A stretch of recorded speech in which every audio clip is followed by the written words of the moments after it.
Buenas tardes, bienvenidos a este seminario sobre actualidad jurídica y crisis del COVID-19, donde el profesor don Daniel Berzosa, que ahora presentará a mi compañera Marta, va a hablar sobre la usucapión de los derechos durante esta crisis. Marta, ¿me oyes? Sí, te oigo, Nacho, gracias. Buenas tardes, soy Marta Trabado, soy coordinadora del posgrado jurídico del IEB. Bienvenidos todos, muchas gracias por conectaros a esta sesión web que estamos seguros que va a ser de gran provecho para todos. Y como adelantaba mi compañero, va a ser la primera webinar de todo un ciclo jurídico que desde IEB se ha organizado por la necesidad de profundizar en temas de actualidad jurídica que han surgido a raíz de la crisis del COVID-19 que estamos viviendo. Y entonces IEB, como centro especializado en Derecho y Finanzas, no podía dejar de, como centro de estudios y escuela de negocios, profundizar y dar su visión desde el punto de vista jurídico de este tema. Entonces, paso a presentar a nuestro primer ponente, Daniel Berzosa, que es un muy querido profesor de la casa. Daniel es licenciado en Derecho, con un premio extraordinario en fin de carrera y premio a mejor expediente. También es doctor por Bolonia y tiene muchos otros méritos académicos que por no extenderme mucho no voy a mencionar. Y como decía, además de docente, desde hace más de 20 años también lleva ejerciendo el derecho durante todo ese tiempo, durante más de 20 años. Y va a centrar esta primera webinar en el tema que adelantábamos: en tiempos de crisis debemos temer por una usucapión temporal de nuestros derechos fundamentales, un tema que creemos que es de gran importancia conocer con más profundidad y que nos afecta a todos. Pues nada, adelante Daniel y muchísimas gracias. Os dejo con Daniel. Muchas gracias, Marta. Buenas tardes a todos y muchas gracias por estar aquí y querer compartir este rato para reflexionar, para pensar en torno a los derechos fundamentales, y en esta ocasión no solamente en un ejercicio singular, en el sentido de que se hubiera visto afectada a una persona o un solo colectivo concreto, sino porque con carácter general y a causa de la pandemia del coronavirus, pues se ha establecido, declarado, mantenido, ya camino de los 56 días y además, con la noticia que hemos tenido hoy, camino de los 70 días, bajo el marco, el abanico del estado de alarma, una fuerte, vamos a decirlo así, intervención. Eso es lo que vamos a discutir, lo vamos a reflexionar, ¿verdad? Estamos en un seminario, por tanto no se trata de dar por hecho en este marco cuáles son las cuestiones, salvo que la veamos de forma muy clara, y siempre un riesgo de poder estar equivocados o tener una opinión enfrente mejor fundada, donde no hayamos sido capaces de detectarla o de verla, pero se trata de dar esa visión panorámica y en detalle, en su caso, de qué es lo que ha pasado respecto de esos llamados derechos fundamentales en España durante estos 56, 70 días en los que nos vamos a entrar dentro de poco, a partir del sábado. Bueno, a mí me gustaría, en primer lugar, o creo oportuno, porque tampoco sé si todos los que están presentes, es lo que tiene, es un seminario abierto, todos son de derecho, tienen formación previa, pero me gustaría destacar el significado y el valor, al menos hasta el presente, que se le han dado a lo que se conocen como derechos fundamentales en esto que llamamos Estado constitucional, en este Estado de Derecho o en Estado social y democrático de derecho, como dice nuestra Constitución en su artículo 1.1, de dónde viene, pero sobre todo qué significa o qué es el alcance que tiene y cuál es la importancia que tiene para entender el Estado, así como incluso cómo están situados. Luego hacemos la referencia a lo que ha ocurrido en la Constitución para hacer referencia a la protección que tienen. Entonces, si hay un valor o hay una jerarquía o no entre ellos, qué significa, ¿de acuerdo? ¿Qué los puede lesionar? Naturalmente me referiré a algunos casos concretos que se puedan deducir o inferir o constatar como consecuencia de ese Real Decreto del estado de alarma, el Real Decreto 463/2020 de 14 de marzo, ¿verdad? Que lo establece y que ha sido sucesivamente prorrogado, incluso hoy mismo ha sido prorrogado, y evidentemente las cuestiones, por una parte, que allí se han establecido, que ya han dado, vamos a decirlo así, han generado casos polémicos. Bueno, incluso el propio Real Decreto, imagino que es conocido, y si no por si acaso yo me encargo de decirlo, ha sido recurrido ante el Tribunal Constitucional por parte de 2 grupos parlamentarios, al menos, bueno, que están en el Congreso. Vamos a ver. Digo, para entender el marco y para entender por qué se da tanta importancia esto de los derechos fundamentales. ¿Qué son los derechos fundamentales? ¿Son los derechos que tengo yo, pues por ejemplo, a recibir la renta que tengo pactada con el arrendatario? ¿O es el derecho que tengo a que alguien ejecute una obra al que lo he contratado para ello? No. Los derechos fundamentales están en la base ideológica de esto lo que llamamos Estado, insisto, constitucional y democrático de derecho. Esto viene ni más ni menos que de un periodo que llamamos revoluciones burguesas, finales del siglo XVIII.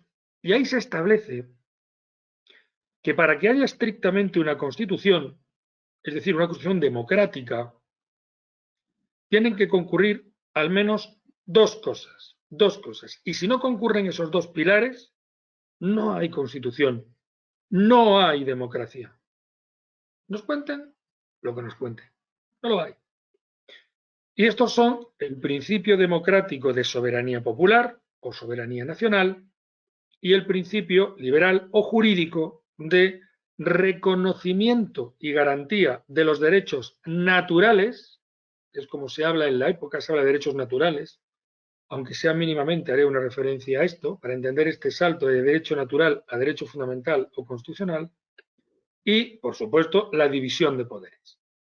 Imagino que este tema les suena, sobre todo el último, la división de poderes, porque habitualmente en los estados modernos, evidentemente democráticos, en otros ni se plantea, ¿no?, de un régimen autoritario, ¿no?, sino los que son democráticos, como es España o los de nuestro entorno, pues hay una tensión siempre, ¿no?, en que sí el poder legislativo, al ser donde se elige al jefe del poder ejecutivo y de qué modo el poder legislativo interviene en la elección de los miembros del Consejo del Poder Judicial, como es en España.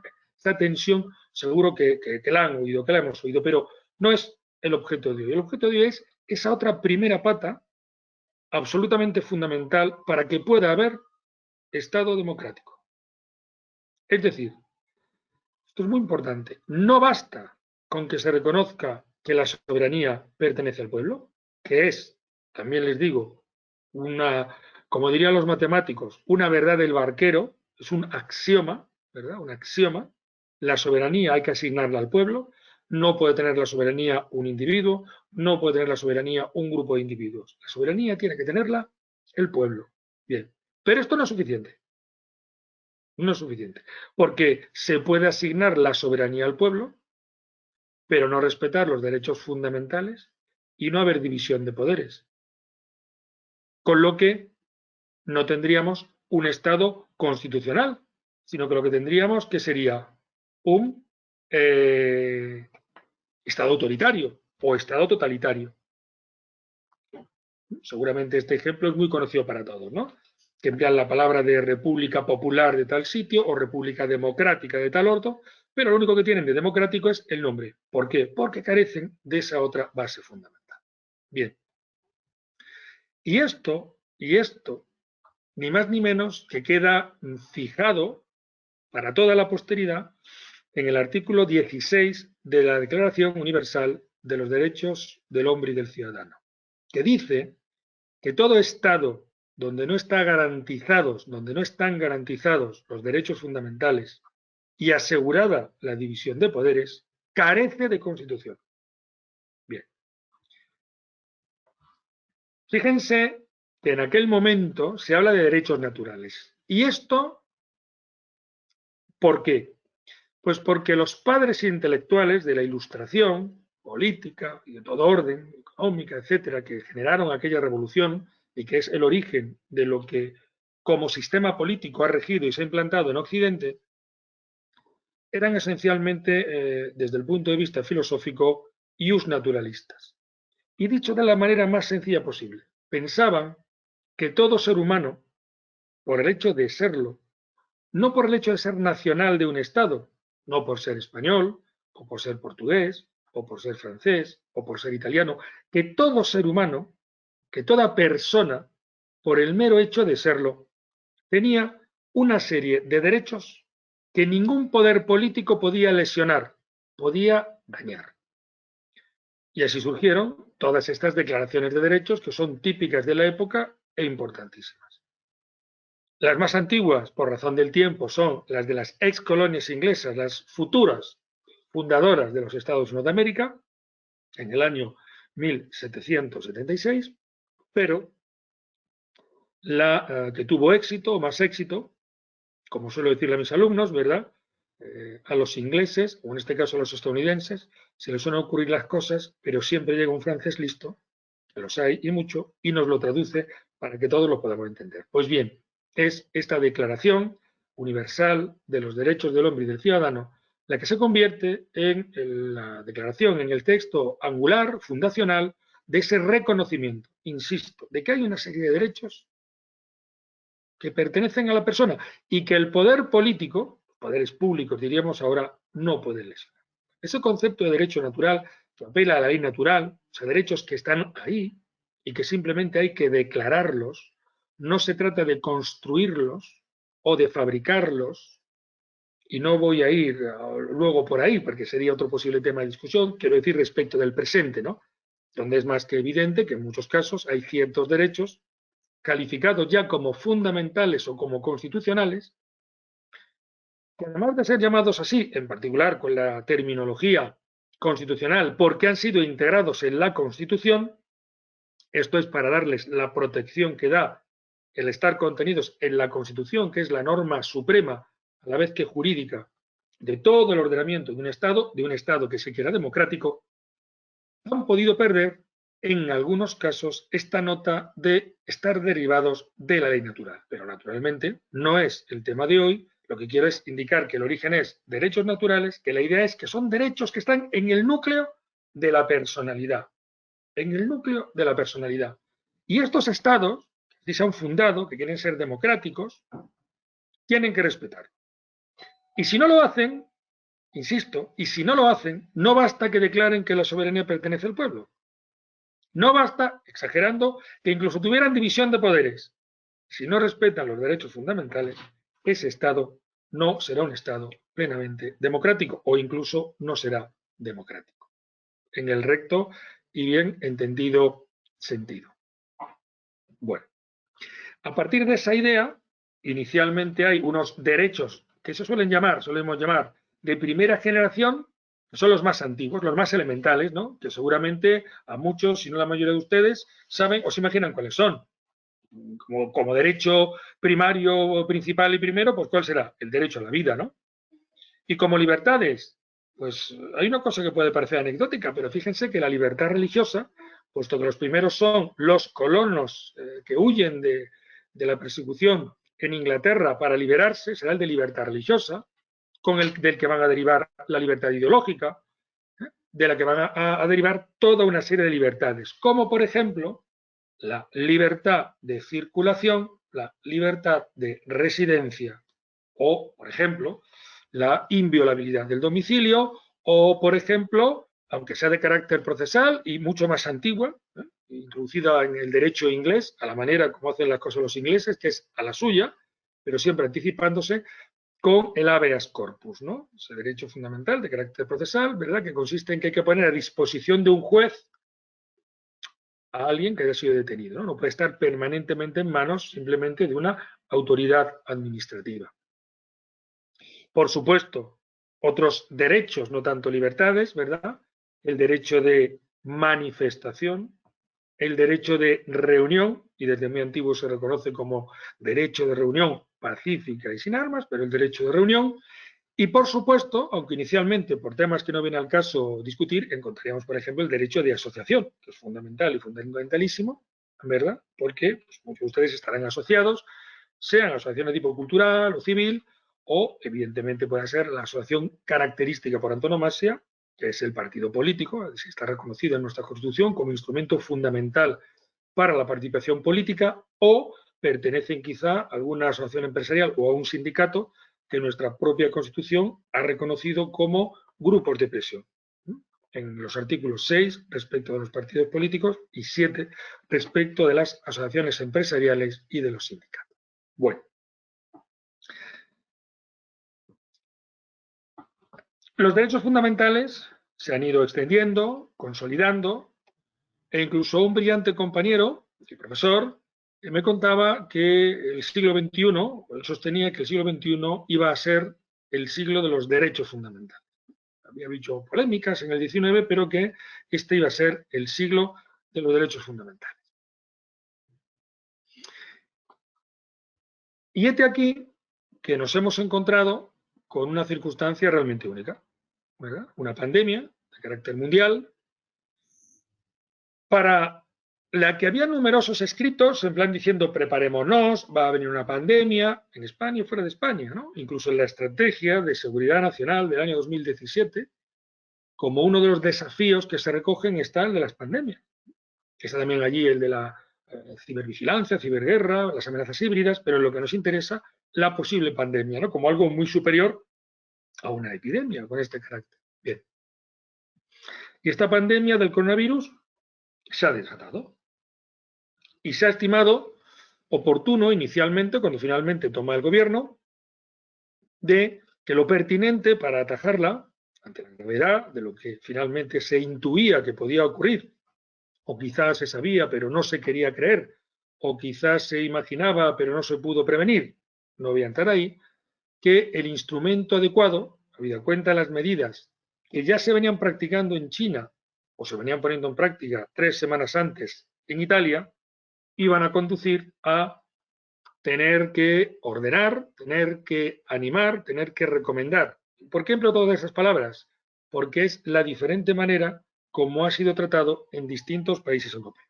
Pero en España, el gobierno, que tiene la capacidad constitucional para ello, tomó la decisión de declarar el estado de alarma.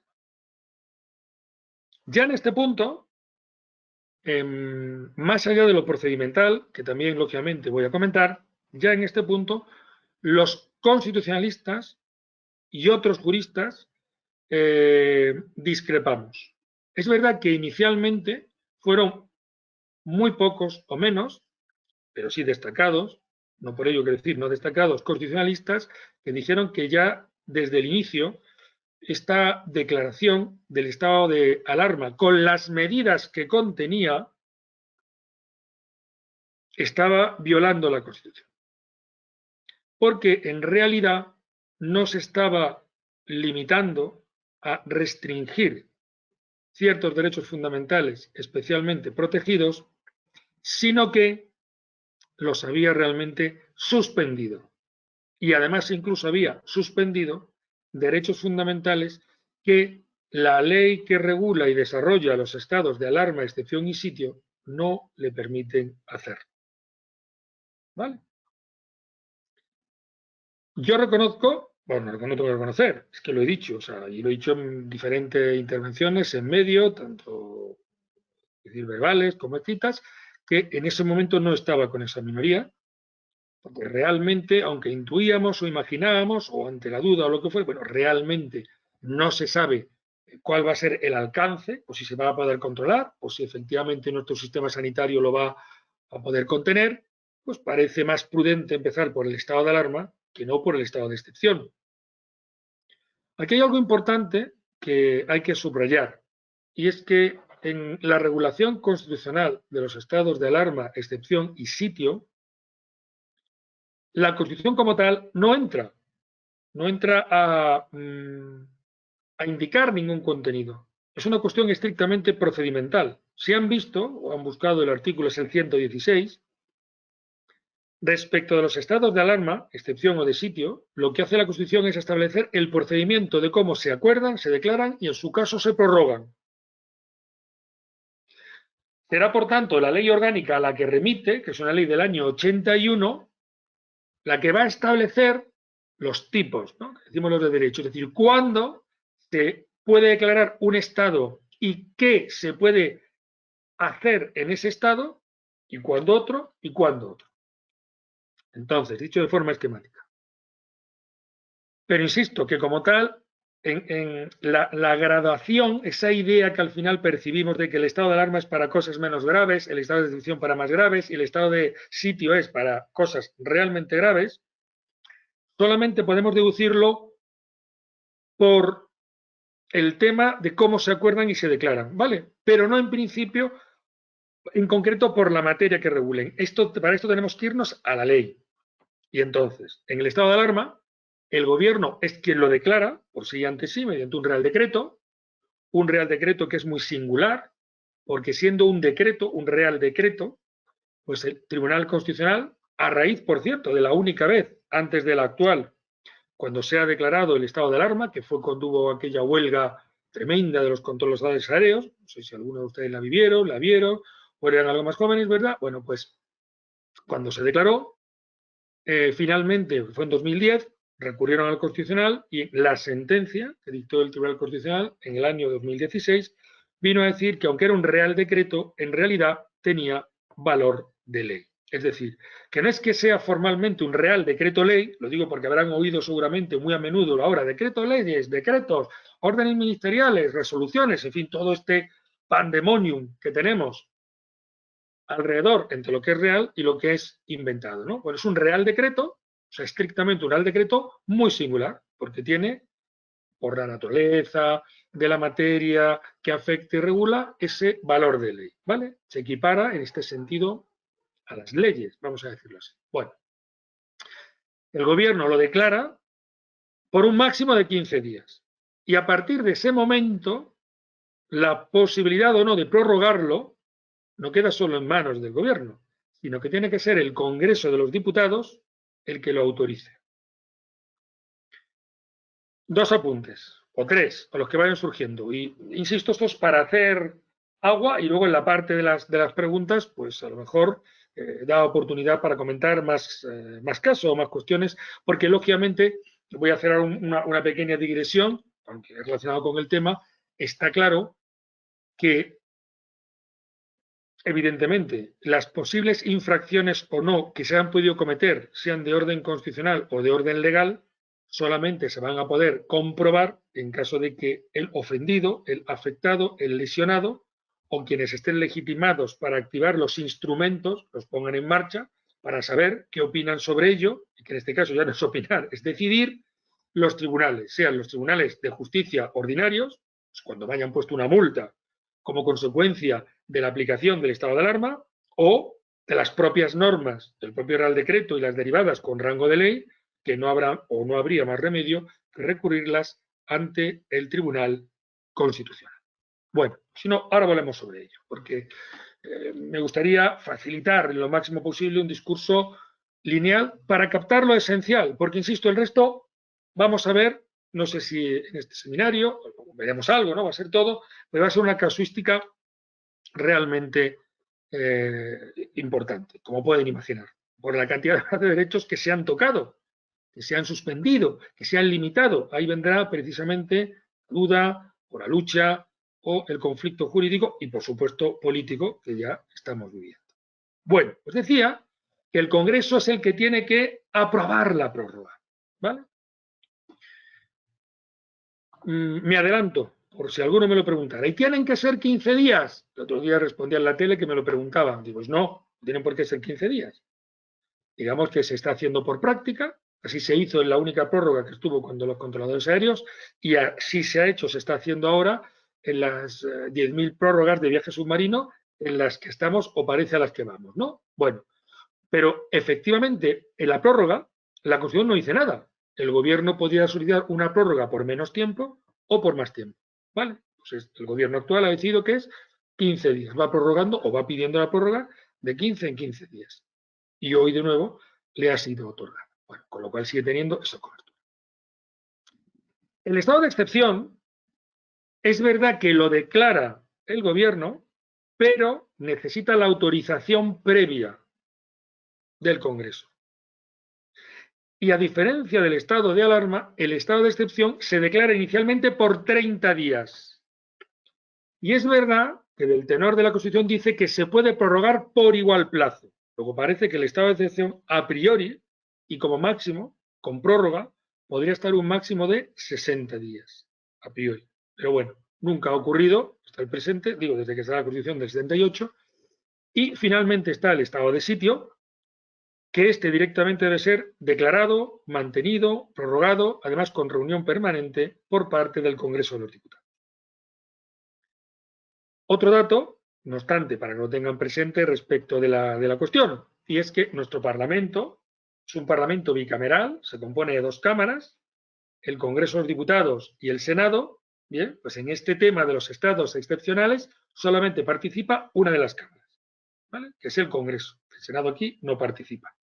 Por eso estoy hablando del Congreso, no estoy hablando de las Cortes. Si hablara de las Cortes, me estaría refiriendo a ambas cámaras, ¿vale? Pero no ocurre así. Por eso estamos viendo en la tele y las noticias, el Congreso dice, el Congreso hace, el Congreso, porque son los diputados. Los senadores no participan en la prórroga. Por supuesto, los senadores o el Senado seguirá participando en el control del gobierno o en la actividad parlamentaria que le corresponda. Que, por cierto, será un tema que tendremos que tocar porque algo de ello ha ocurrido, ha acontecido, como ha sido la suspensión, ¿verdad?, durante unas semanas del normal funcionamiento. O sea, no prohibición, pero sí suspensión. Y lo que sí está claro, en el propio artículo 116, si lo tienen a mano, si lo buscan, yo se lo digo, también lo tengo aquí por si hubiera que leerlo, es que, fíjense, el Congreso tiene que reunirse inmediatamente. Si no lo estuviera, tiene que ser convocado, es decir, tienen que venir los diputados, y en todo caso, dice muy claramente la Constitución que la declaración de ninguno de estos estados, puede alterar el normal funcionamiento de ninguna de las instituciones. Subrayo esto para que lo tengan presente, bueno, pues algunas de las cuestiones, o para que recuerden algunas cuestiones que han pasado unas semanas atrás, ¿no? Y algunas muy gordas, que ya veremos cómo se salvan en su momento, cómo se justifican, muy delicadas. Y no todas asignables al gobierno, ¿eh? Aunque sí la inmensa mayoría, ciertamente. Me refiero, por ejemplo, insisto, a esta suspensión acordada por la mesa del Congreso y también del Senado, con mayoría, lógicamente, de los diputados que apoyan al actual gobierno, pero en fin, el caso es que el acuerdo es de la mesa, de suspender la tramitación de ciertas cuestiones durante un tiempo, y de la celebración de cierta actividad durante un tiempo. De hecho, eso me inspiró para escribir un artículo que quizá pudieron leer acerca de, oiga, esto es el Parlamento, que es el que representa al pueblo español. Es que el representante de la soberanía nacional, artículo 66.1 de la Constitución, es el Parlamento, son las Cortes. Si es que el artículo 116 dice que los poderes del Estado siguen funcionando normalmente. Que es que además el estado de alarma, y con esto me voy a introducir ya en lo que parece que sí concreta la ley orgánica de los estados de alarma, excepción y sitio, es que el estado de alarma estaría previsto para, o está previsto para catástrofes naturales, epidemias, ¿de acuerdo?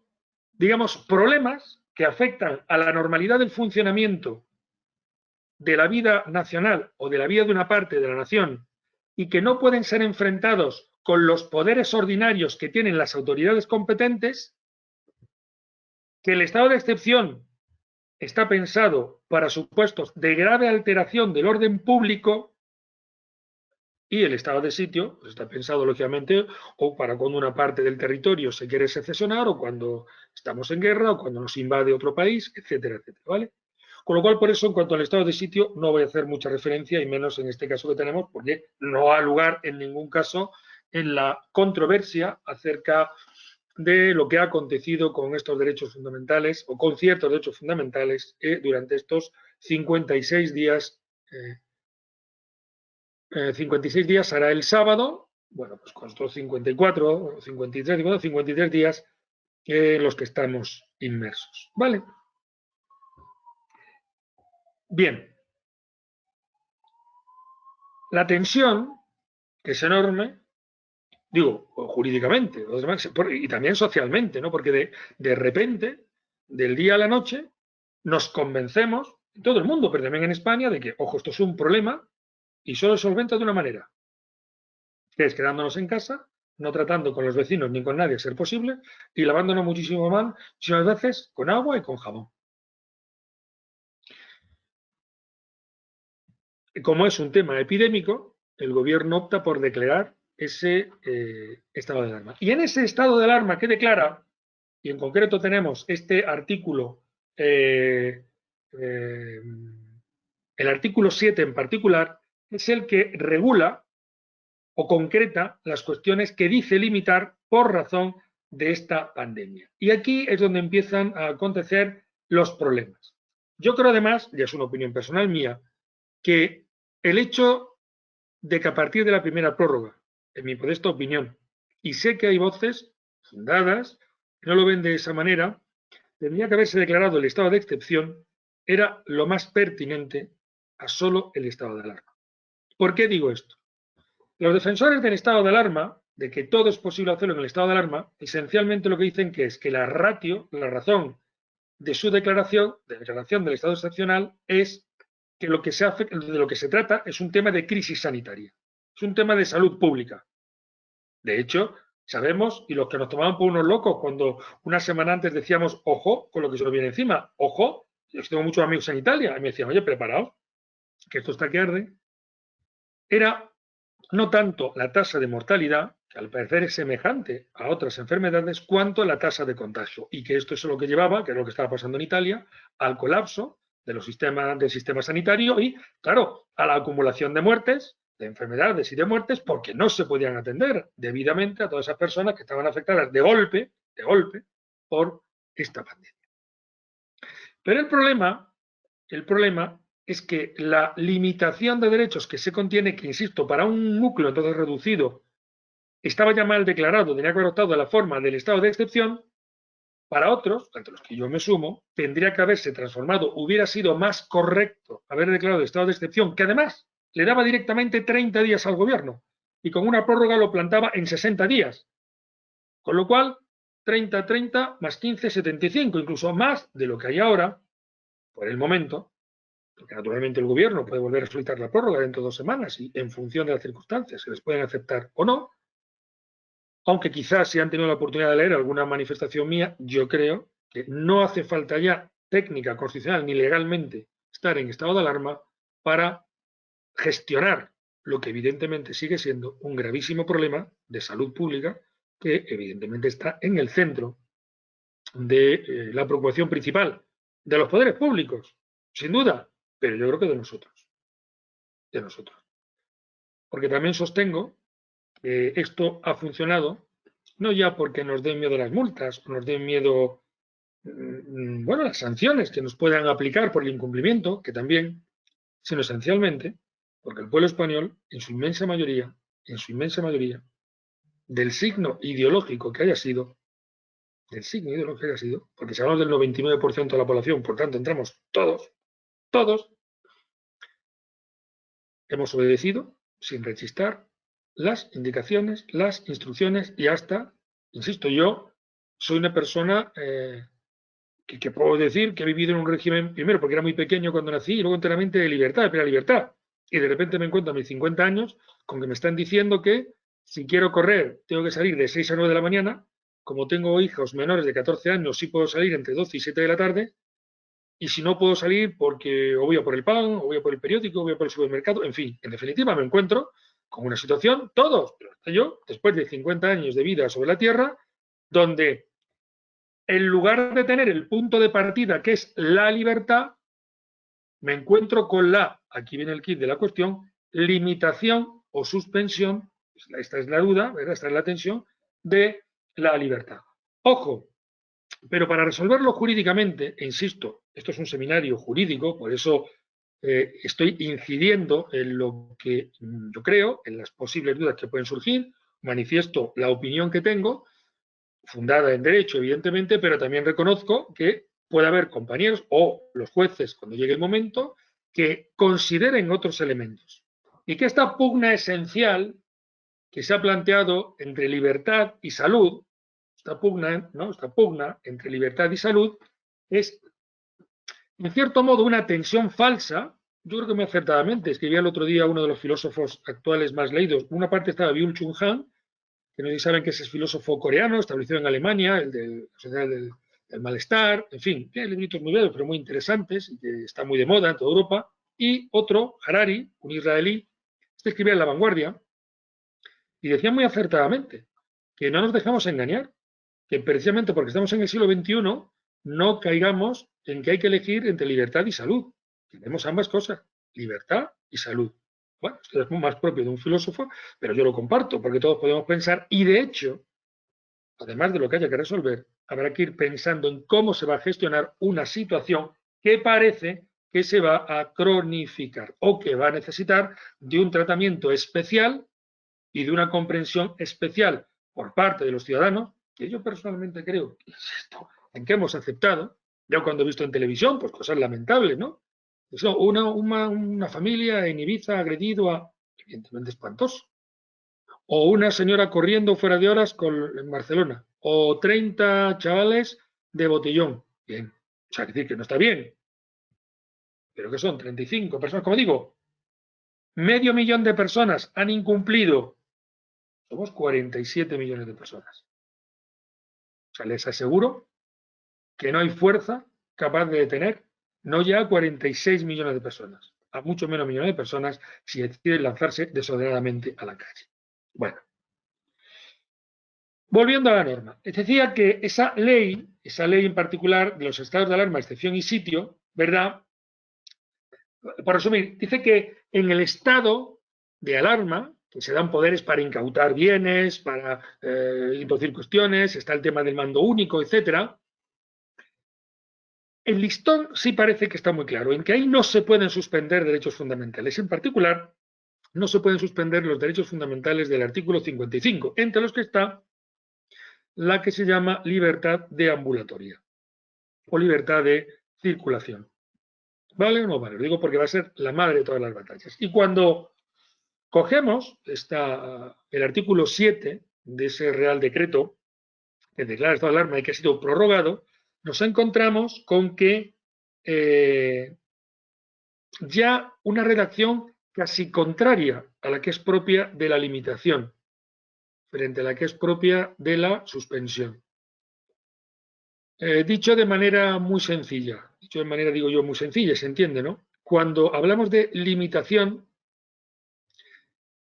debemos entender que lo normal es hacerlo y lo extraordinario que nos impidan hacerlo, y cuando hablamos de suspensión, lo normal es no hacerlo, o sea, que se nos haya impedido hacerlo, y lo extraordinario es que se nos consienta hacerlo, ¿no?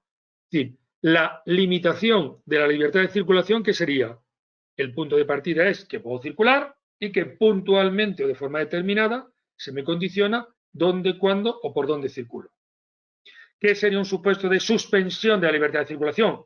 No puedo circular y se me indican los casos únicos en los que podría circular. Esa por una parte es el dilema jurídico y que habrá que tener presente. Bueno, y entonces ya en el planteamiento nos encontramos, dice, durante la vigencia del estado de alarma, las personas únicamente podrán circular, ya el planteamiento, bueno, en principio podríamos decir, hay una tensión, hay una complicación, ¿cómo que únicamente? ¿No? Para hacer estas actividades. Ahí ya hay una sospecha, ¿no? Oiga, no, al contrario, es toda esa retahíla que más o menos conocemos y que además posteriormente ha tenido que ser concretada, incluso con normas ínfimas, como será efectivamente no ya una orden ministerial, sino una instrucción que ha habido que circular a quienes, a los agentes de la autoridad, sea la Guardia Civil, la Policía Nacional, sean los cuerpos autorizados policiales de las comunidades autónomas o sean las policías locales, ¿no? Para llevar a cabo esa parte luego, digamos, de interceptación o de sanción, en su caso, ¿no? Bueno, adquisición de alimentos, productos farmacéuticos y primera necesidad, asistencia, centro de servicios. Aquí venía el lío.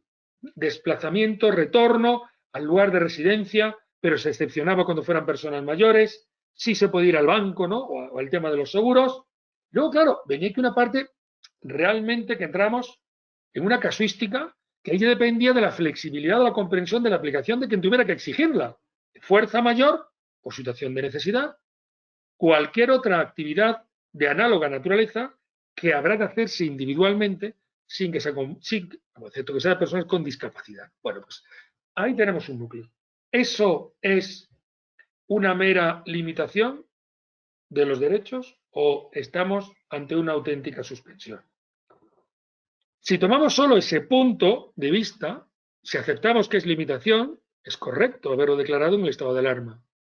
Pero si lo vemos como una suspensión, y yo creo que se puede ver como una suspensión, y personalmente creo que en todo caso se podía ver a partir de la segunda semana, sobre todo por los datos que voy a dar a continuación, lo razonable que hubiera sido, o los menos apartado del derecho vigente, proceder a declarar el estado de excepción. Pero ocurre, como les digo, que el estado de excepción está pensado en la base por el tema del orden público. Claro.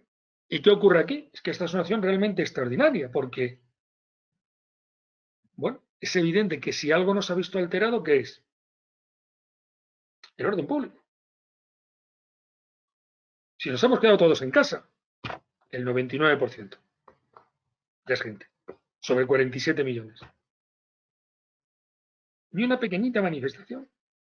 Y es más, cuando se han convocado manifestaciones, que por cierto es una piedra de toque importante, y voy a ir saltando y tal para hacerlo más ágil, e incluso voy a hablar 5 minutos más, y luego ya si quieren plantear preguntas sobre eso, hacemos otras reflexiones, ¿no?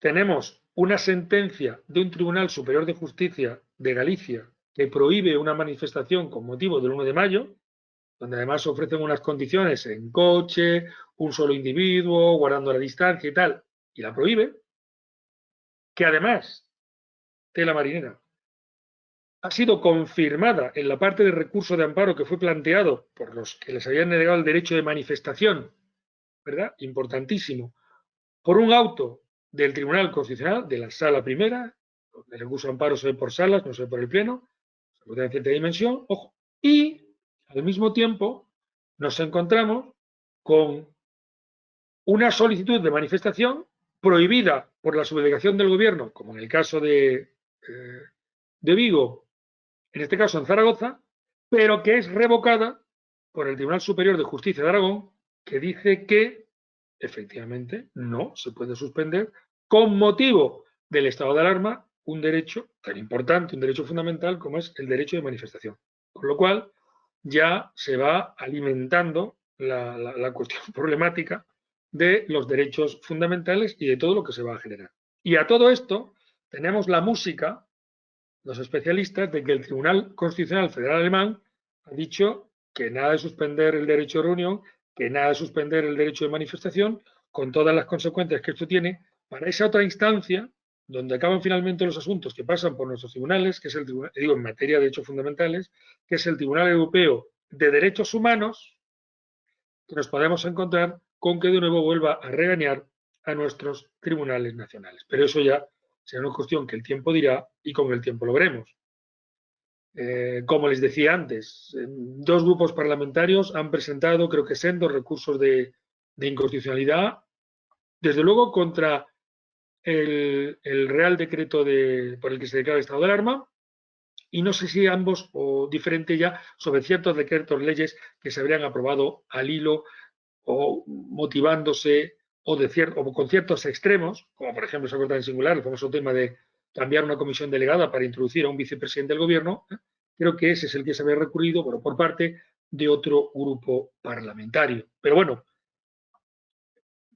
el Tribunal Constitucional tiene sus ritmos, pues ahí está la sentencia que está pendiente por, no sé si lleva ya 14 años pendiente respecto del tema de la ley de libertad sexual y salud reproductiva, vulgo para el aborto, y en lo que se refiere a esta materia, pues ya les he dicho que el estado de alarma de los controladores horarios fue en 2010 y la sentencia se dictó en 2016.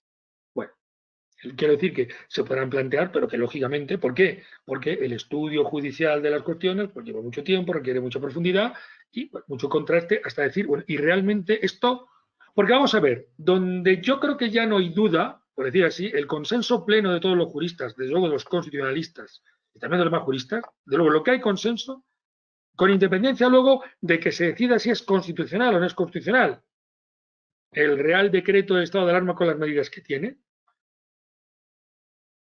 es que ni el estado de alarma, tal y como está concebido en la ley, ni el estado de excepción, tal y como está concebido, se ajustan exactamente,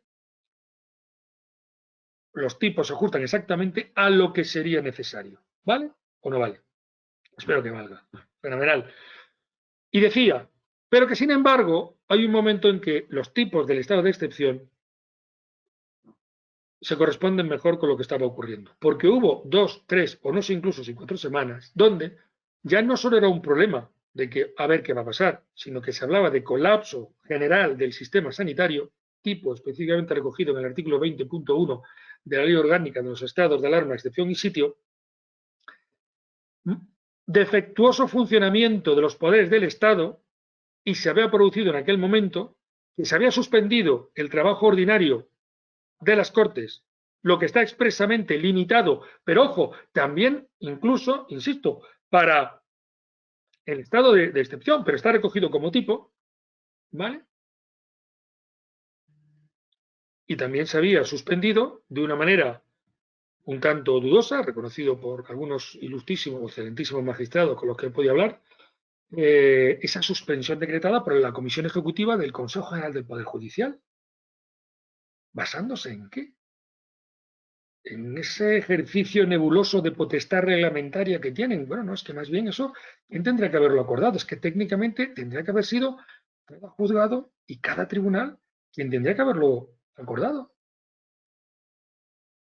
Porque el Poder Judicial es todos y cada uno de los jueces y magistrados que imparten justicia. Es decir, cuando están en tribunal, sea unipersonal, o sea, juzgado, que solemos llamarlo por la tradición, o sea en tribunal, con varios miembros. Y sin embargo aquí, también un tema dudoso. Pero insisto, eso a su vez, ¿con qué se va a confrontar? Los defensores de que se hizo lo correcto es, oiga, no estaba nada exactamente previsto, y en todo caso aquí lo principal, y aceptado por todos, y en esto no les va a faltar razón, ¿qué era?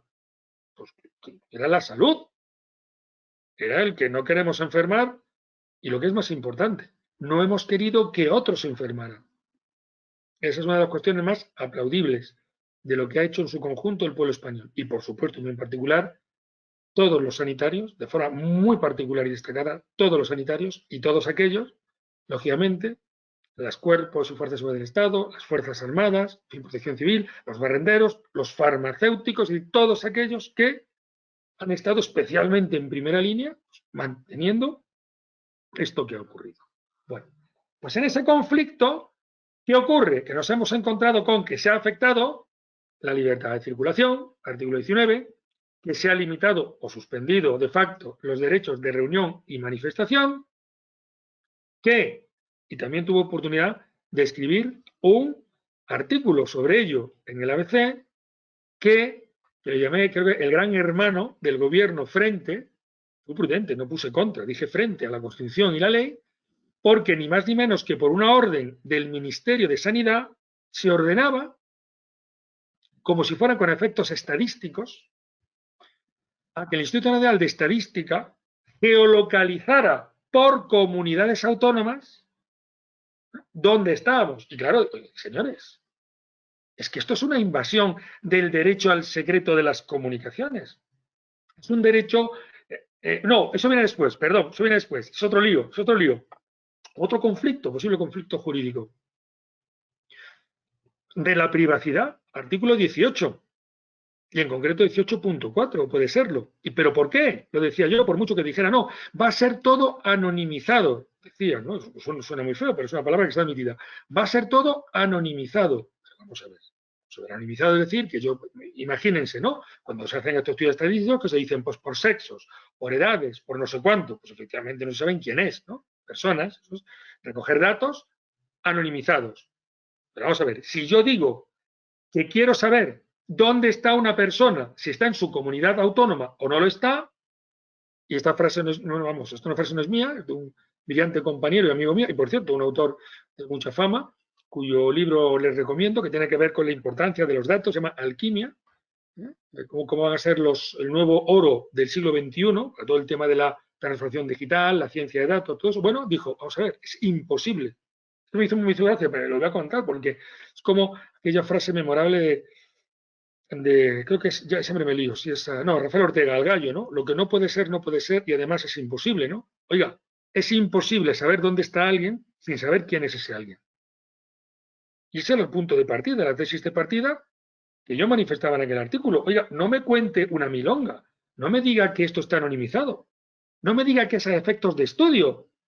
Si usted me está localizando y yo no le doy el permiso expreso y claro, y lo dice ni más ni menos que una norma comunitaria obligatoria para todos desde el año 2016, que entró en vigor 2 años después, el Reglamento General de Protección de Datos, encima complementada por una ley orgánica 5/2018 de 5 de diciembre de protección de datos y de garantía de derechos digitales, que exige que para poder suplir ese permiso expreso en casos de tema de salud debe darse cobertura con una norma legal. Oiga, ¿cómo quiere autorizar eso con una orden ministerial? Otro conflicto tenemos ahí. De hecho, me da la impresión, naturalmente no pretendo arrogarme semejante vanidad, pero que de algún modo u otro se dieron cuenta, o no quiero pensar que lo estén haciendo evidentemente de forma irregular, no se llevó a cabo. Se intentó enviando y solicitando que aceptara los particulares que la app se descargara en el móvil. Porque, insisto, es que era una evidente y una flagrante violación de un derecho fundamental muy claro, ¿no? Porque es verdad que sí va a estar esa tensión. Hay otro tema que saben, sin duda, que ha sido polémico y muy lamentable, porque, bueno, pues ha visto involucrada una institución, de luego, que por mí es muy querida, ¿no? Pues la Guardia Civil, lo digo porque fue por boca de un general suyo que se reconoció que habían recibido instrucciones del gobierno para monitorizar las opiniones que pudieran ser contrarias a cómo estaba gestionando el gobierno la crisis del coronavirus. Eso no lo puede hacer la policía. Eso es para los que tanto se tiran el pelo con el franquismo o con las dictaduras, eso es lo que se hace en las dictaduras. Cuidado, eso no es controlar el bulo como amenaza. No, eso es diferente. Puede ser, es diferente. Monitorizar las opiniones es saber lo que yo digo y en función de eso clasificarme. Pero si es que resulta que está absolutamente prohibido, además especialmente, por supuesto, en el artículo 14 de igualdad, donde no puede haber discriminación ninguna por sexo, ideología, raza, inclinación, preferencia sexual, por todo, pero en el propio Reglamento General de Protección de Datos. Oiga, usted no me puede clasificar sin mi permiso, al menos con mi nombre y mi apellido.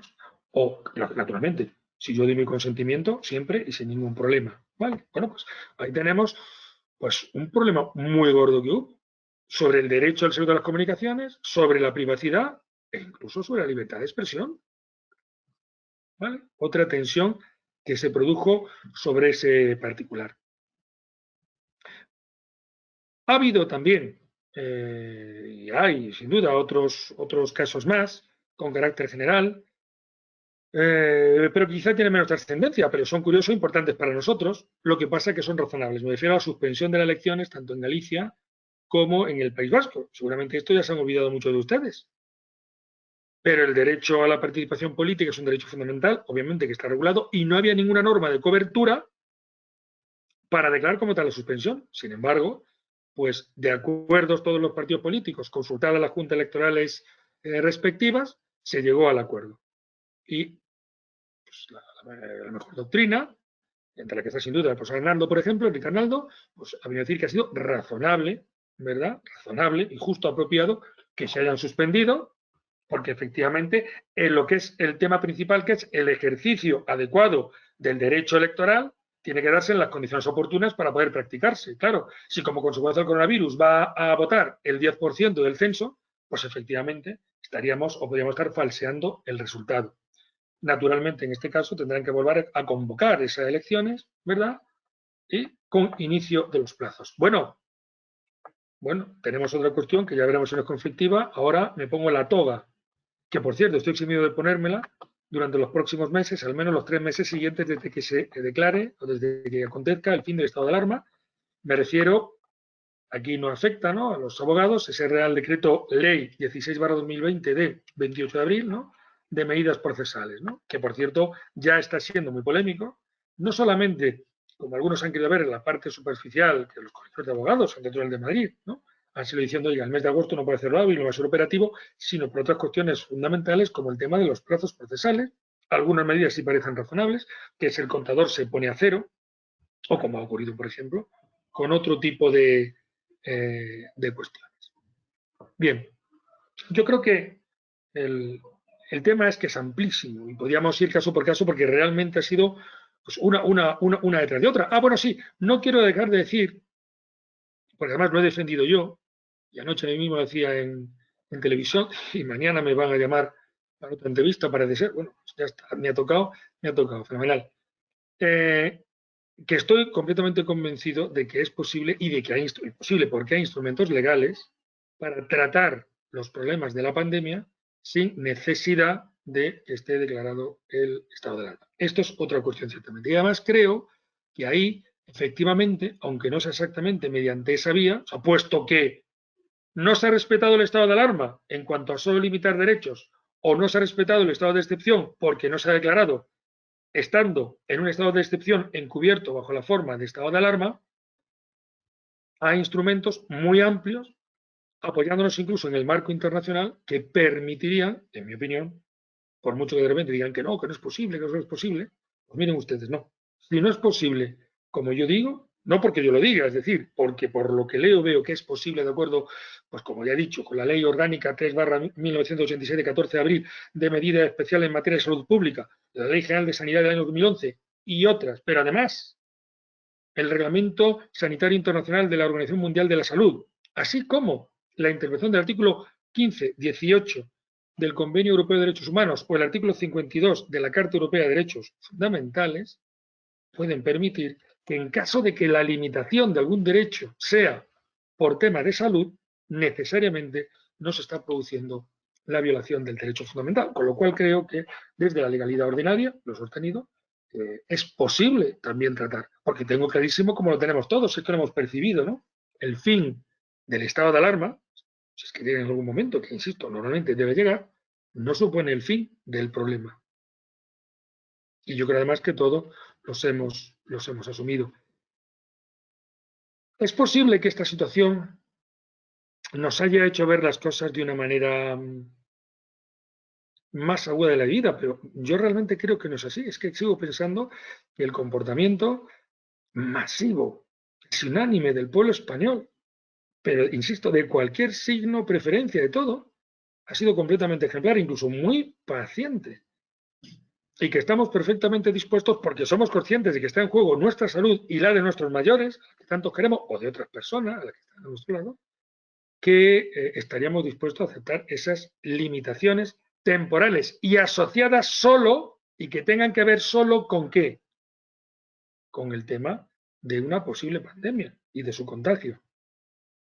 Pero lo que no es posible, ni es razonable, y menos en derecho, porque no hay que olvidar que el tiempo también tiene efectos en derecho, lo que no es razonable es mantener permanentemente un estado de alarma y con esa excusa invadir, digámoslo de una manera neutral, invadir, no lleguemos a decir lesionar, en algo será, los derechos fundamentales que son, atención, artículo 10 de nuestra Constitución, 10.1, instrumento fundamental para la paz social y para el orden político español.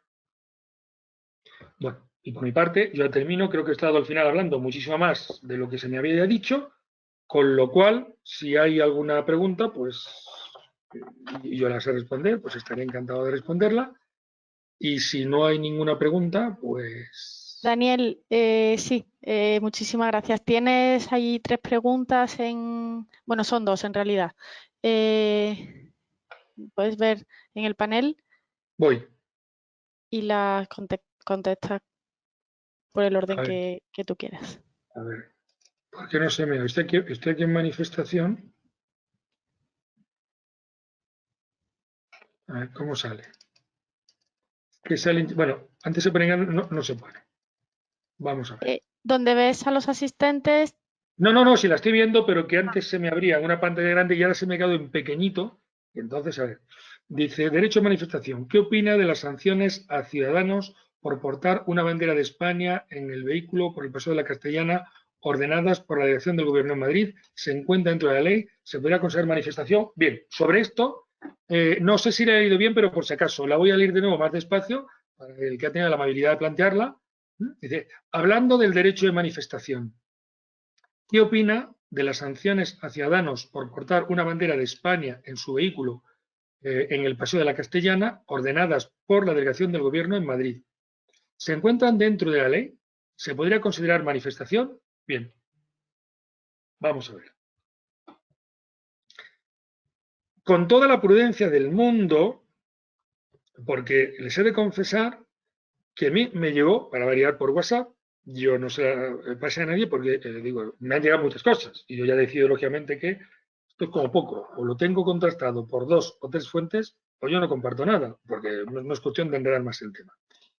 Tal y como se me plantea el tema, oiga, que era un señor, un chico, ¿no? Que hablaba, iba por la Castellana a trabajar con mi bandera y me paran y me han contado que me han dado la orden. Sí. Me pareció tan inconcebible que dije, esto no puede estar pasando en España y esto está claro que debe ser el típico bulo, porque esto no tiene ningún sentido. O sea, yo puedo parar a alguien, imagínense. Ahora, pues bueno, que me puede parar la policía en cualquier momento. Ojo, es otra cosa que no he dicho y aprovecho a decirlo y esta pregunta. ¿Y qué pasa si se acaba el estado de alarma? Y digo, el estado declarado, que no la alarma sanitaria, que no la preocupación, que lo uno no implica lo otro. Pero bueno, no voy a insistir por ahí en este momento. El régimen sancionador que hay en esta circunstancia no ha innovado el régimen sancionador vigente. A las personas a las que se le ha sancionado se le está haciendo por la Ley de Seguridad Ciudadana de 2015, la del PP, la que bautizó el PSOE despectivamente como Ley Mordaza, ¿vale? Lo único que ha ocurrido es que seguramente internamente, ¿qué se ha dicho a los agentes? Si pasa esto, esto, si pasa esto, lo otro, si pasa esto, lo otro. Digamos que se ha pasado de una interpretación permisiva a una interpretación muy estricta, ¿no? Seguramente habrán oído la famosa polémica, ¿no? Que se ha dicho, ¿no? Y que por eso incluso la abogacía del Estado dice es que todas las multas que están poniendo van a ser declaradas nulas. ¿Por qué? Porque una cosa es que a mí la policía me dé el alto y yo me pare y me identifique. ¿Y usted por qué está en la calle? Pues mire usted, porque voy a la peluquería, ¿no? Ahora que se puede, voy a la peluquería. Bueno, pues vuelva usted a su casa. No, es que voy a la peluquería. Y entonces hay una resistencia, hay una negativa, hay un algo. Oye, usted ha sido advertido y tal. Pero el celo se ha dado al extremo que es, usted lo pillado en la calle, sancionado. Un momento, ¿no? Y desde el gobierno se nos ha dicho, no, es que es tan notorio y conocido que hay un régimen de sanción que no es necesario que la gente pues le conmine o primero le diga, está usted incumpliendo la norma, que es lo que se hace habitualmente, ¿no? Advertir y luego amonestar normalmente. Bueno, pero insisto, la base jurídica con la que se está sancionando en su caso no ha sido innovada, no se ha introducido ningún régimen nuevo. El que ha cometido un delito, como por ejemplo ese demente que intentó, ya veremos en qué grado, pero no, lo vimos en televisión, ¿no? Ahogar a un policía municipal de no sé qué pueblo de Ibiza, pues evidentemente ha sido acusado del intento de atentado contra la autoridad. ¿Y eso dónde está? En el Código Penal. ¿Vale o no vale? Lo digo porque es que el ordenamiento jurídico está ahí, está intacto, o sea, no ha innovado como tal, ¿no? Bien, entonces, cuando oigo ese recorte, o ese como se diga, pues digo, bueno, pues yo entiendo que la gente le puedan parar. ¿Y usted a dónde va? Moto, tal, con traje, qué sé yo. Y me resultaba imposible que fuera por el hecho de portar una bandera de España. Es más, si lo han hecho, que no lo sé, esa sanción es nula de toda nulidad habrá, dice.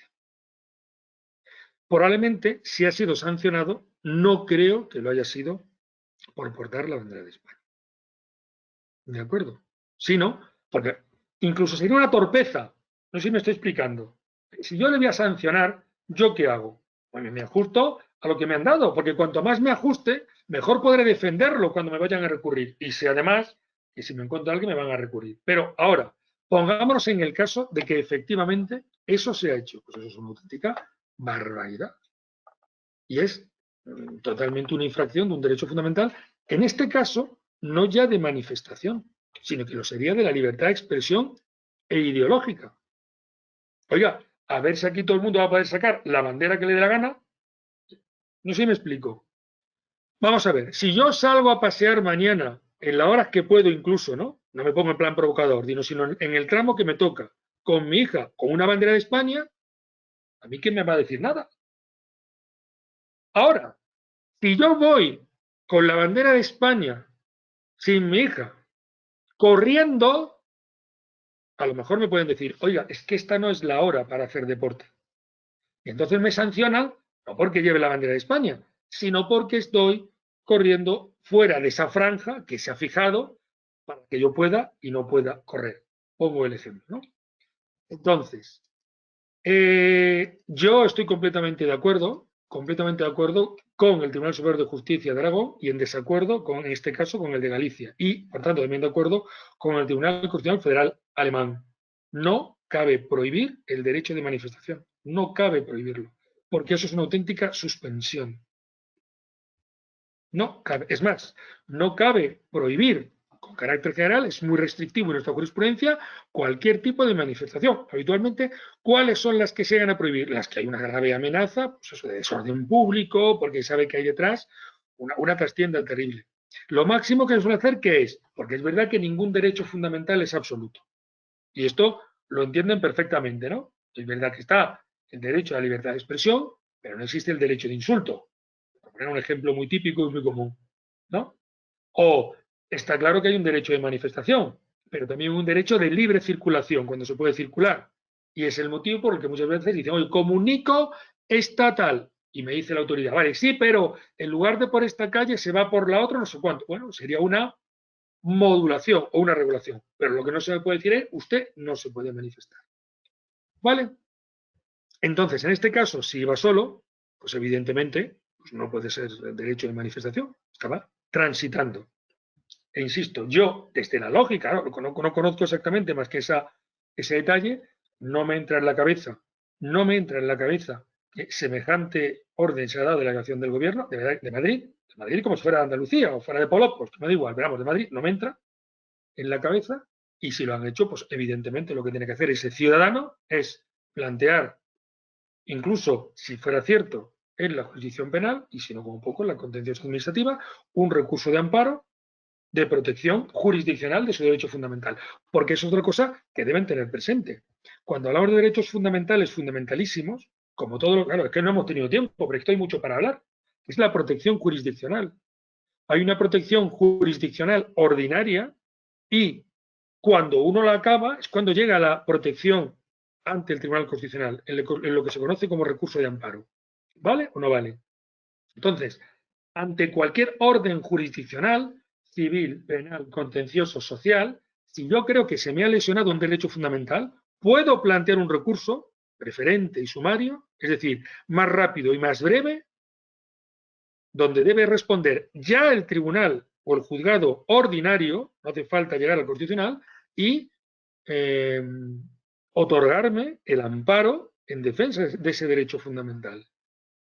De hecho, también me parece que ya ha salido alguna sentencia de un tribunal de lo contencioso, creo que revocando una sanción a alguien que se desplazaba. Bueno, es otro que no hemos hablado, y parece mentira que yo no haya hablado de eso. Es el tema de la limitación de la libertad religiosa y de cultos.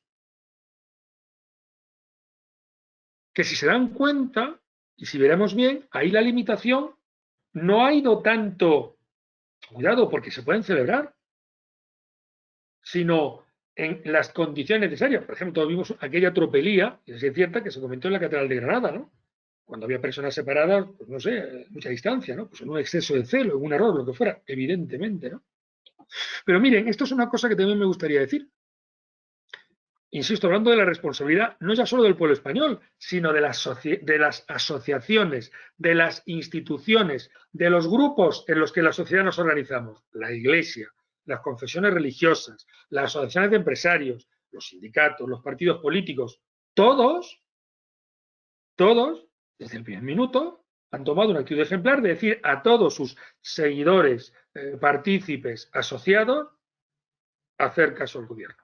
La Iglesia incluso ha dicho, ni más ni menos, levantar la ley canónica del precepto dominical para facilitar el que no se salga de casa. Bueno, pues en esta idea he leído, que no soy juez de lo contencioso, ha anulado pues, unas multas. Eran dos casos y me quedé con eso, alguien que al parecer habría ido a rezar o lo que fuera a un templo. Bueno, naturalmente toda libertad religiosa es para cualquier credo, como pueden imaginar, católico, protestante, del tipo que sea, en fin, judío, musulmán, budista, bueno, todas las confesiones que están reconocidas por el Ministerio de Justicia, más pues, todos aquellos que tengan algún tipo de reconocimiento.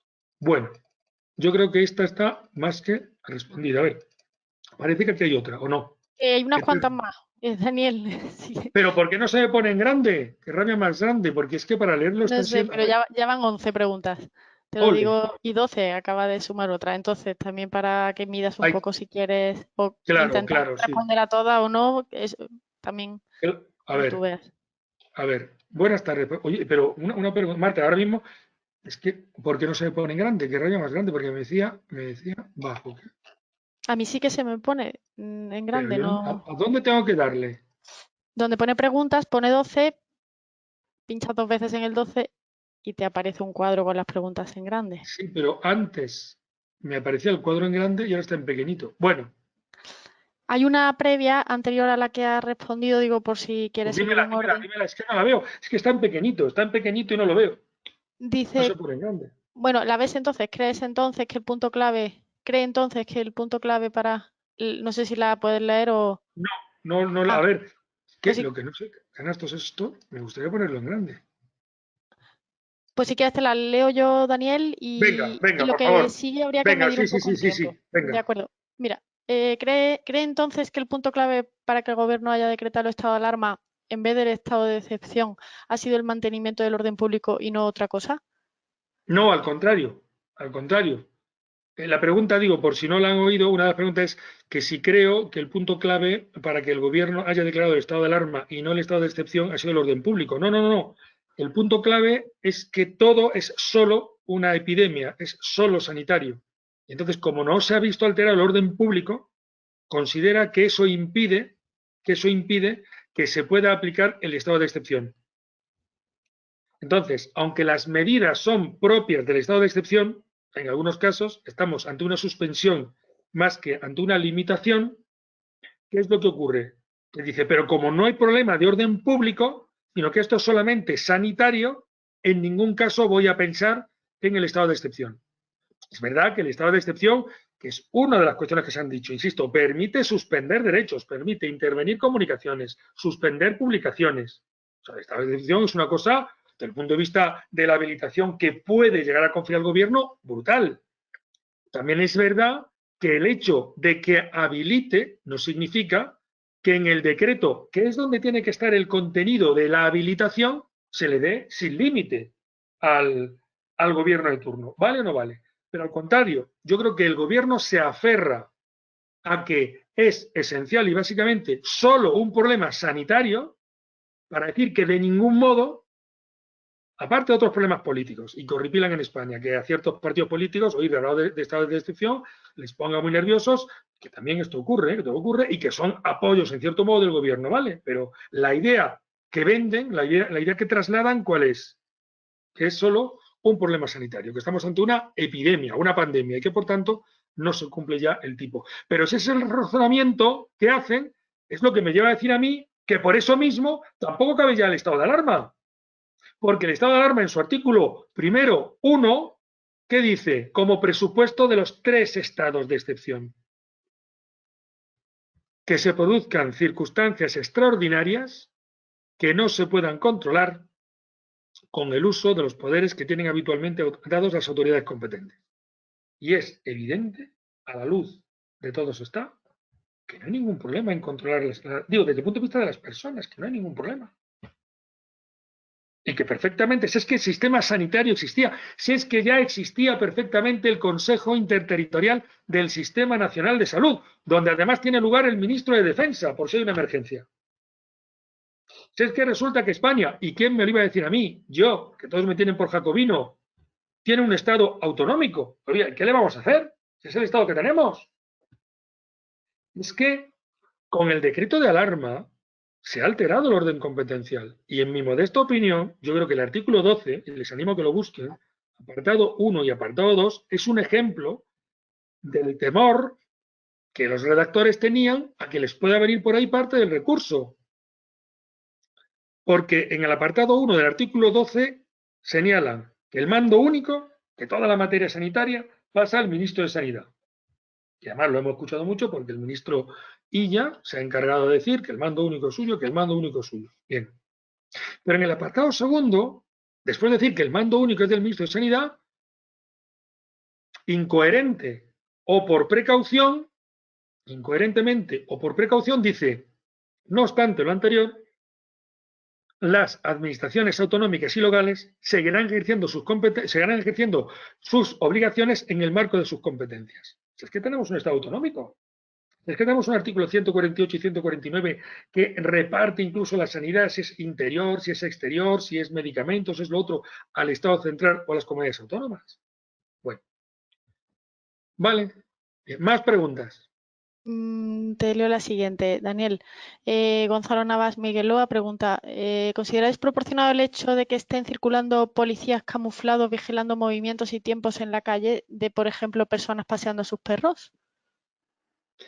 Bueno, desconocía semejante circunstancia. A mí, a todas luces, me parece excesivo, pero entiendo que no es descartable. ¿Por qué? Porque habrán recibido la instrucción de decir, vamos a asegurarnos, vamos a...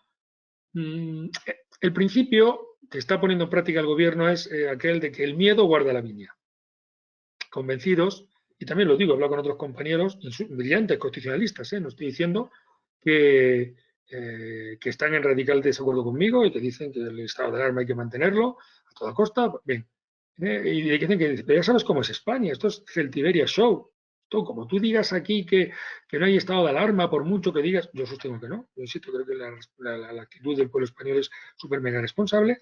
Pero entonces, ¿qué están haciendo? Bueno, están actuando con el principio bíblico evangélico, ¿no? De que el miedo guarda la viña. Entonces, claro, es una manera de que se debe de identifíquese. Yo soy agente que hace usted aquí y tal. Bueno, pues imagino que es. A mí me gustaría que ese celo lo aplicaran a otras cosas, pero supongo que son instrucciones que reciben. En el supuesto, le digo a Gonzalo, yo solo desconozco, lo acabo de oír por usted por primera vez, en el supuesto de que efectivamente estén haciendo semejante cosa. Creo que deberían dedicarse más bien a lo mejor a examinar la contratación administrativa de ciertos suministros. Pero bueno, es una cuestión muy personal. Más preguntas. Sí. Aurelio López pregunta, ¿qué efectos tendría la hipotética declaración de inconstitucionalidad del estado de alarma? Bueno, esa es la pregunta, una pregunta muy buena y una pregunta que nos va a conducir a la melancolía. ¿Y por qué? Pues porque si la declaración de inconstitucionalidad se produjera ya, pues evidentemente, ¿qué ocurriría? Que nos quedaríamos sin la cobertura inicial que da el estado de alarma, más todas las ramificaciones o no que se puedan producir. Tengo un artículo, bueno, algo extenso o fundado sobre este punto y dicho cómo se puede salvar, ciertamente con cierta preparación. Pero, en fin, si fuera así un golpe, ¡pum!, de repente inesperado, ¿no? Como por ejemplo, como ha hecho, claro, no de repente, ¿no? El Tribunal Constitucional Federal Alemán, cuando ha dicho el Banco Central Alemán no puede comprar deuda y la va a liar en el ámbito europeo, que es un tema que está afrontando con todo lo económico que se nos viene encima, que es realmente grave. Pero ocurrirá, como tantas veces pasa con cuando se recurre en anticonstitucionalidad o por la cuestión de una ley, que como la sentencia vendrá dentro de muchos años, el ejemplo lo ponía al principio de esta sesión, ¿verdad? En el año 2010 plantearon el recurso los controladores aéreos, 300 y pico, como consecuencia de la aplicación del estado de alarma a la huelga salvaje, ¿no?, como se le llamó, que habían practicado, y la sentencia tardó 6 años en salir. Pues entonces, ¿qué ocurrirá? Pues que aprenderemos cosas. No obstante, no hay que olvidar la misión del Tribunal Constitucional, que es importantísima, y estará muy bien que se recurran muchas cosas. Ellos van a tener que trabajar un montón, ya trabajan un montón, pero tendrán que trabajar un montón más, porque la misión, desde el punto de vista jurídico, del Tribunal Constitucional es precisamente la de depurar el ordenamiento jurídico y la de ajustarlo y la de limarlo, ¿no?, y la de perfeccionarlo. Pero desde el punto de vista práctico, pues si la sentencia no es rápida, el efecto va a ser ninguno. Ninguno porque, bueno, o será el que tenga que ver el elemento jurídico. Nos enseñará a cómo diseñar, si es que se hace una nueva ley que regule estados excepcionales que no sea exactamente de acuerdo, o a desarrollar, por cierto, es que no está desarrollado, está apuntado, pero en la Ley de Seguridad Nacional, que fue del año 2015, que fue introducida precisamente con la idea incluso de enfrentarse a problemas generales, regionales o locales, pero muy importantes, sin llegar a declarar el estado de alarma, ese es otro instrumento que perfectamente puede aplicarse en caso de que no esté declarado el estado de alarma. Es que precisamente les animo a que ojen la Ley de Seguridad Nacional del año, que es del año 2015, no es que haya más, la del 2015. Precisamente prevé y se introduce con la filosofía de tratar de regular los problemas, e incluso establece el Consejo de Seguridad Nacional, que lo preside el presidente del gobierno, y establece la obligación de cooperación de todas las administraciones públicas, autonómicas, porque responde a una España que ya es autonómica. Cuando se aprueba esa ley, es que el Estado este descentralizado se viene desarrollando desde hace 42 años, ¿no? Bueno, pues pues yo creo que con esto, salvo que esto está respondido, porque si no, se pueden acumular y me están diciendo que acorte. Más preguntas. Siguiente pregunta. Pedro Borondo, Palau, pregunta, ¿qué opina de que la policía, a través de un medio de información oficial, Twitter, afirme que se perseguirán las conductas insolidarias? ¿Desde cuándo las conductas insolidarias están tipificadas? ¿Qué base jurídica respalda dicha afirmación? Muchas gracias. No, muchas gracias a usted por la pregunta. Si eso lo ha dicho en el Twitter, pues deberían retirarlo y debería denunciarse. Porque además es de tal imprecisión que es completamente inapropiado que eso lo diga un cuerpo o digo, una fuente oficial de un cuerpo de seguridad del Estado. ¿Cómo que se van a perseguir las conductas insolidarias? Y vuelvo a decir, me sorprende mucho que eso, lo digo personalmente, pero no, me sorprende mucho, lo acepto o lo comento porque me lo plantea y con esa fe lo hago, pero esa buena fe indudable de su planteamiento y de mi respuesta. Pero me resulta incomprensible, alucinante, que en el tuit de la policía se pudiera decir que se van a perseguir las conductas insolidarias. Porque así dicho, suena a metáfora, suena a política, suena a poesía, y no es la misión de la policía. Se va a perseguir a los traficantes de drogas, se va a perseguir a los traficantes de personas, se va a perseguir a los que... ¿Pero se van a perseguir conductas insolidarias? Bueno, es que eso es tan amplio, es que es una tontería ponerlo, ¿no? Incluso. Más. A ver,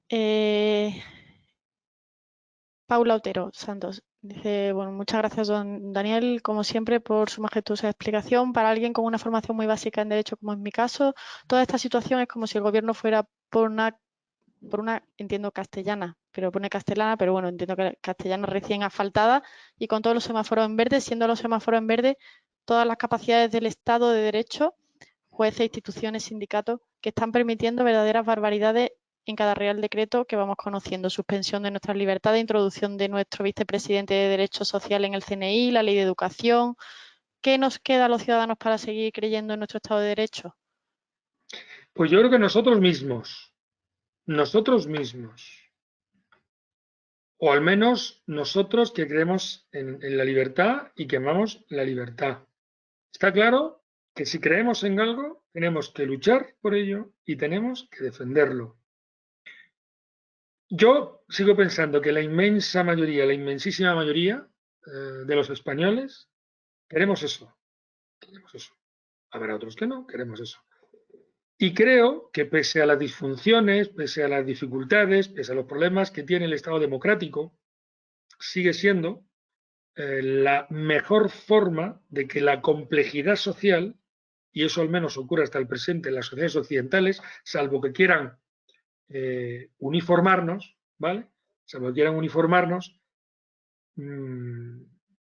es la mejor manera de hacerlo. Y por tanto, los que creemos en la libertad y los que creemos en que está, pese a lo difícil que pueda ser a veces la convivencia de los contrarios, merece la pena luchar por ello y tratar de que lo malo no triunfe, de que lo malo, lo negativo, no prevalezca, sino que efectivamente lo positivo, el bienestar, la concordia, en fin, todos esos valores positivos, pues sigan adelante.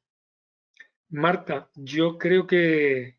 Sí, tenemos que cortar Estoy aquí. encantado de la vida, pero es que me Sí, están no, es que reclamando por otro lado. Yo tu estaba aquí. ponencia ha suscitado muchísimas preguntas.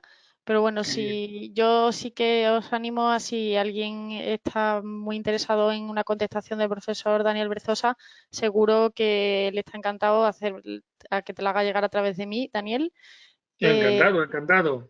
Fenomenal, pues os digo mi correo electrónico por si me la queréis mandar a mi correo es abogacía@ieb.es. Repito, abogacía@ieb.es y yo se la hago llegar al profesor Daniel Berzosa. Daniel, muchísimas gracias, ha sido muy interesante, hemos aprendido mucho y nada, Pues a ver cómo muchas gracias, salimos de Daniel. esto.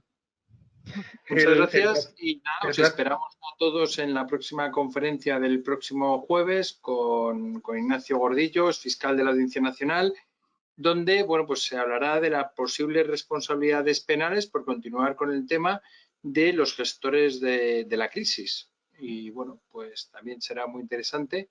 Y bueno, pues muchísimas gracias, Daniel, que una vez más pues nos has ilustrado muy claro la situación. ha sido un placer. Muchísimas gracias a todos los asistentes. Espero que haya sido de utilidad este rato de reflexión jurídica. Para mí es un placer y una alegría poder compartir este espacio y les animo a eso, a que nos mantengamos firmes y fieles en la libertad y en el bien común. Muchas gracias. Gracias, Muchas gracias, Daniel. Daniel.